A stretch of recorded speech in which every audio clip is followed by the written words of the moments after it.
여러분 안녕하세요. 김우진입니다.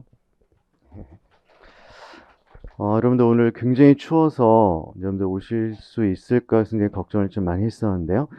자, 바로 출연자 학습 전략에 대해서 말씀드리도록 하겠습니다. 여기 처음 아마 접근하신 분도 있을 거고 한 번쯤 경험을 하셨던 분도 좀 있으리라 생각합니다. 저는 논리 및 인식론 전공인데요. 논리학에서 이제 양상 논리라고 해서 마들러지를 전공했고 학위를 받고 물론 대학에서도 좀 활동을 하다가 저는 학원 쪽으로 좀 스카웃된 경우입니다. 그래서 논리적성 분야가 아마 2004년 정도부터 공직 적격성 검사에서 실시가 됐고요. 그리고 저희 본격적으로 들어온 것은 이제 저희 리트 추리논 이름 자체가 Reason and Argumentation입니다. 논리학적 용어로 구성되어 있는 그래서 출제위원들은 전원 논리 전공자입니다. 자, 그런 분들이 출제를 하는 시각이라서 아마 여러분들한테는 동일한 시각을 좀 보여드리지 않을까 생각합니다. 자, 출연 중에 최근 경향에서 일단 조금은 겁을 좀 먹을 수 있는 내용은요. 전체 40개입니다. 전체 문항 40개고요. 이 중에서 평균은 2년 연속 23개 정도가 나왔습니다. 100분위로 환산하면 50점대입니다. 자, 쉽지 않다는 겁니다. 사실 여러분들이 일반적으로 40개 중에서 평균이 23개 정도다. 그러면은 굉장히 많은 갭이 생기죠. 그러니까 여러분들이 실력에 의해서 하나 올라갈 때, 그래서 뭐 그렇게 얘기합니다. 여기서 하나를 더 맞으면 약 2.3점 정도의 표준 점수가 올라갑니다. 그러니까 저희는 전 표준 점수로 하죠. 한 개, 원점수 한 개를 더 맞으면요. 그러면 로스쿨, 전체 로스쿨 한 개씩 올라간다 생각하시면 됩니다. 굉장히 큰 차이입니다. 그래서 출연 중에서는 특히 이 개수도 워낙 중요한데요. 자, 최근에 출제가 어떻게 되는가 전체 비중을 보면은 추리 파트와 논증 파트가 있습니다. 자, 추리 파트는 간단히 얘기하면은 뭐 A는 B다, B는 C다, 따라서 A는 C다 이렇게 하나의 사고 측정을 하는 논리적 사고 측정이 추리 파트고요. 논증은 이런 사고가 문장으로 표현된 겁니다. 만약에 내가 열심히 공부한다면 나는 합격할 것이다. 이렇게 문장이 표현된 것을 논증이라고 하는데요. 최근 경향에서는 이 논증 비중이 조금 더 강조가 되고 있습니다. 지문 안에 논리 비판적 사고가 은근히 녹아 있다는 겁니다. 그리고 또 한 가지 어려운 점은요. 문제의 유형과 소재가 매년 약 40%, 뭐 소재는 전부 다 다릅니다. 똑같은 제재는 거의 출제된 바 없고요. 그리고 유형과 소재의 약 40%가 유형이 좀 바뀌어요. 그래서 어떤 분들 일반적으로 학교를 다니면서 뭐 충분한 준비는 안 했고 뭐 기출 한번 풀어보고 도전을 했다라고 하시면은 한 평균 정도가 예를 들어서 점수가 나왔어요. 그러면은 아, 내가 본격적으로 공부하면 난 엄청날 거야라고 다시 도전을 합니다.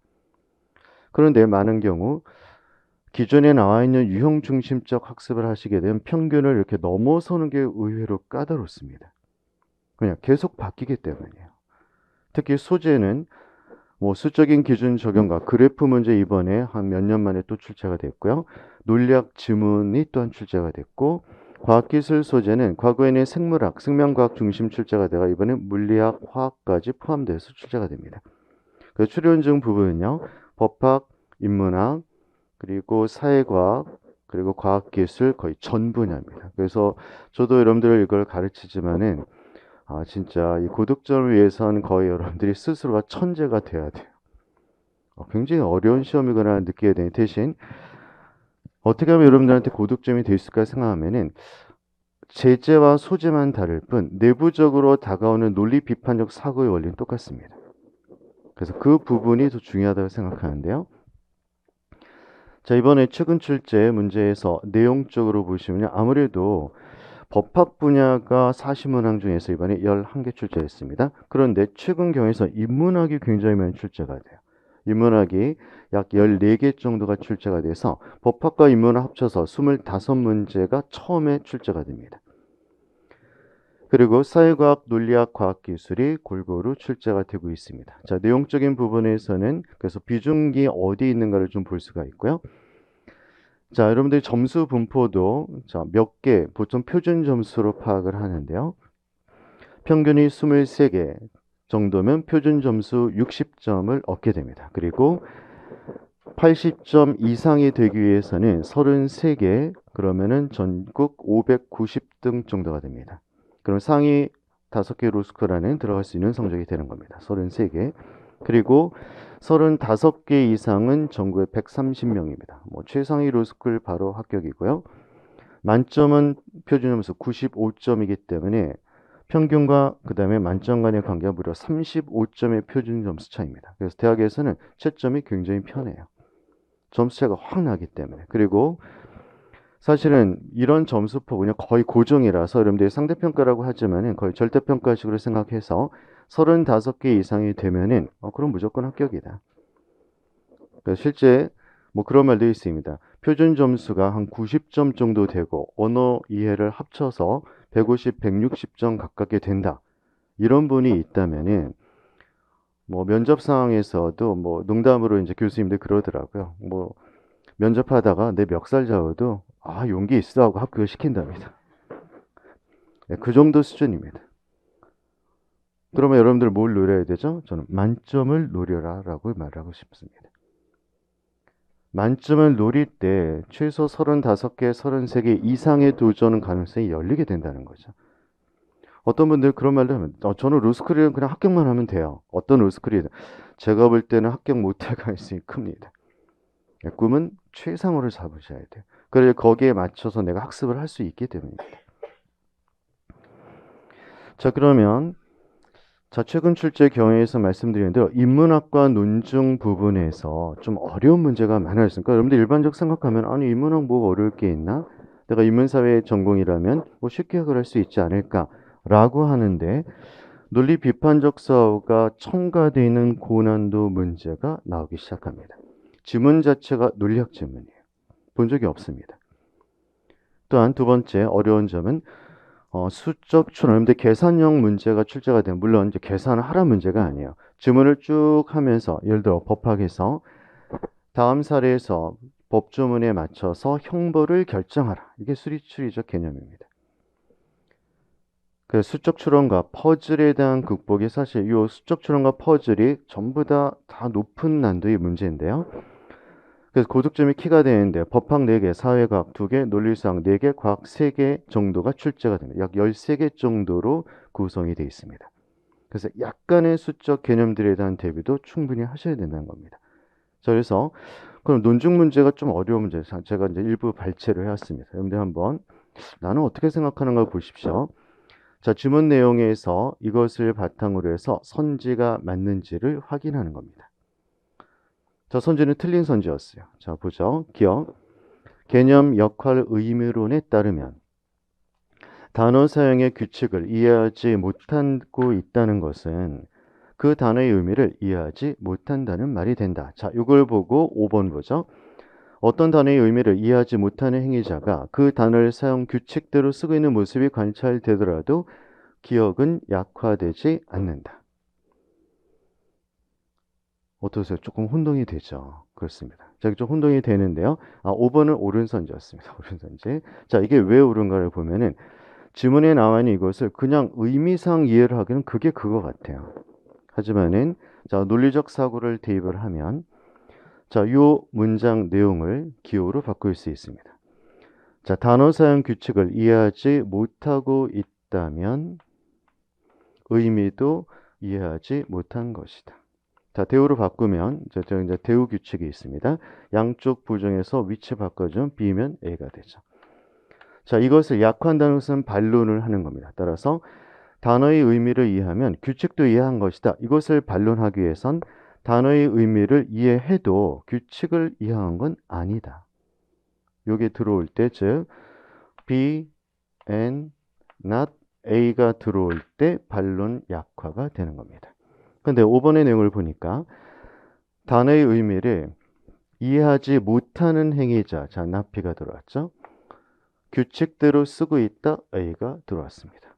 따라서 정확하게 B and not A가 아니기 때문에 반론 약화가 안 된다는 겁니다. 어떠세요? 이거를 의미에서 이해를 하면서 들어오는 문제는 아니란 거죠. 그럼 뭘 알아야겠습니까? 자, 논리 비판적 사고의 원리를 확인하셔야 된다는 거예요. 사실 저도 요새 나오는 문제들은 좀 놀랍니다. 이런 것을 그전 같으면 이렇게 기호로 표현해서 맞춰봐라 했을 텐데 문장 안에 이렇게 집어넣어 버려요. 그러니까 더 어려워진다는 겁니다. 그러니까 접근 방법 자체가 완전히 달라지고 있다는 것이죠. 두 번째는 퍼즐 문제의 전형을 보여주는 배열하기 문제인데요. 자, 문제 보시면 다음과 같은, 한번 보세요. 어떤 문제 형태인가? 5대를 주차할 수 있도록 선이 그어져 있는 주차장 칸에 갑을병정문은 각각 자신의 차를 한 대씩 주차했습니다. 자, 그리고 규칙에 따라서 주차를 한번 직접 해보라는 겁니다. 배치를 하는 건데요. 뭐 외적 틀은 어떠세요? 처음 하시는 분들은 저거 뭔가 원칙이 있겠다라고 생각을 하시죠. 하지만 그냥 풀게 되면 3분의 1을 풀기 굉장히 어렵습니다.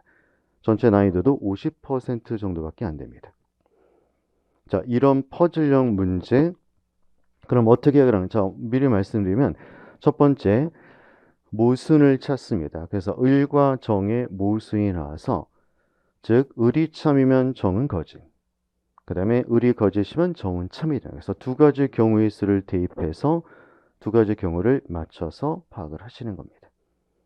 방법이 정확히 있습니다. 솔루션이 있다는 겁니다. 그럼 문제를 딱 보는 순간 퍼즐 문제는 문제를 보는 순간 이걸 이렇게 풀면 되겠다라는 것을 알고 있으면 접근이 가능하다는 겁니다. 모르고 있으면 글쎄 뭐 나는 아무 데나 주차할래 뭐 이런 식으로 그냥 내용적으로 할 수밖에 없는 거예요. 못 풉니다. 포기입니다. 자, 그래서 대표적인 두 개 형태를 보여드렸는데요. 그만큼 요새 나오는 문제는 평균 이상의 문제를 맞추기 위해서, 그러니까 여러분들이 뭐 33개 이상을 맞추겠다. 그럼 평균부터 33개까지 10개 정도는 그때부터는 여러분들 일반 상식으로는 절대 풀 수 없는 문제라고 생각하셔야 돼요. 그 뛰어넘는 또 다른 무언가가 확증이 돼야 된다는 겁니다. 그래서 출연중 문제가 좀 어렵다라는 처음 느낌이 드는데요. 하지만 이 단계를 뛰어넘는 바탕을 만들기 시작하시면은 그 다음부터는 바로 올라가기 시작합니다. 그때까지가 좀 까다로운데요. 즉 어떤 지식이나 요령이 아니라 그렇죠. 하나의 원리를 파악하는 게 굉장히 중요합니다. 많은 분들이 실패하는 것 중에 하나가 너무 지식을 많이 생각하세요. 예를 들어서 법학 지문이 나왔다. 아까 저희가 뭐 인문 지방이 나왔고 그 내가 개념 역할로 이해하면 잘 푸는가 절대 아니란 겁니다. 모르고 있다 하더라도 원리를 대입해서 풀 수 있어야 된다는 겁니다. 그래서 법학 추론도 비슷한데요. 법학 추론 공부를 하라 그러면 갑자기 법전을 보고 계세요. 총론집 보고 판례집 보고 물론 로스쿨 가셔선 도움되지만은 추론 중에 대한 직접적인 효율적 공부에는 전혀 도움되지 않습니다. 지금까지 출제했던 어떤 법조문도 다신 출제는 안 됩니다. 새로운 게 출제됩니다. 그럼 원리를 파악을 하셔야 되는 겁니다. 자, 그리고 또 한 가지 중요한 점은요. 출연 중 문제는 적성 검사 문제가 다 그렇죠. 동일한 문제는 출제가 안 되고 새로운 유형이 가미된 새로운 문제에 대한 정보도 필요한데요. 저도 작년에 전체적으로 다 뭐 400문제 정도, 제가 600문제 정도 다뤘는데 전체 새로운 문제로 전부 다 구성을 했었어요. 올해도 400문제 정도 마지막 파이널 모의사는 완벽한 새로운 문제로 구성할 거고요. 최근 경향성이 전부 다 반영돼서 출제가 될 겁니다. 그래서 뭐 저는 아무래도 대학에 아는 분들이 좀 많이 있고 대학원생도 많이 알고 있어서 그분들 의뢰를 하고요. 그리고 외부 전문가 또 의뢰를 하고 이번에는 전직 출제 교수님이 다행히 이번에 이제 은퇴를 하셨어요. 그래서 제가 도움을 받을 수 있어요. 출제원 계실 때는 부탁을 못 했는데 그래서 그분도 자문 직접적으로 들어가면서 문제의 완성도를 높일 계획입니다. 그래서 컨텐츠나 새로운 모의고사 문제에서는 저는 가장 자신이 있습니다. 여기에 대해서 물론 이제 여러분들은 문제 풀 때는 고생을 하시겠죠. 하지만 실전에서 유사성을 담보할 수 있는 실력 향상의 모의고사를 구성을 하고 있고요. 자, 주의사항 출연 중 주의에서 지금까지 제가 상담하고 들었던 이제 실패 사례들을 좀 모아봤어요. 좀 아쉽지만은 첫 번째, 기출만 학습한다. 말씀드렸죠? 40%의 신유형 대비를 할 수가 없습니다. 기출만 열심히 해서 평균을 맞아 굉장히 잘하신 거예요. 그 정도면은 더 이상 올라가기 좀 어렵습니다. 일단 두 번째, 지식 말씀드렸죠? 지식을 중심으로 하겠다. 출제된 소재는 전혀 출제되지 않습니다. 그러니까 기출에 예를 들어서 뭐 형법 몇 조가 나왔다. 그건 다시 출제는 안 되는 거예요. 그걸 공부할 필요는 없다는 겁니다. 과학기술에서 뭐 단백질의 합성 과정에 대해서 나왔어요. 그건 다시 출제는 안 됩니다. 비슷한 단백질 다른 부분이 나올 수는 있겠죠. 그리고 자, 세 번째 마지막에 지금은 여러분들이 모든 거 다 열심히 공부하자 하지만 이제 하다 보면 내가 좀 어려운 과목이 있죠. 그럼 뭐 되면 전략적 포기를 합니다. 이게 뭐냐면 아까 풀었던 논리 퍼즐 이거 뭐 3개, 4개밖에 안 나오니까 포기해. 그 순간 연쇄 포기가 시작됩니다. 논리 퍼즐은 연역 추리의 극단을 보여주는 문제예요. 그럼 모든 연역 추리의 포기가 시작됩니다. 그래서 논리 게임 포기한다. 자연스럽게 과학기술 포기입니다. 수리 추론 포기입니다. 그럼 순식간에 13개 포기하고 진행하는 거예요. 고득점 불가능하죠. 그래서 저는 오히려 반대로 내가 가장 어려운 것을 우선 학습하자가 추리는 가장 중요합니다.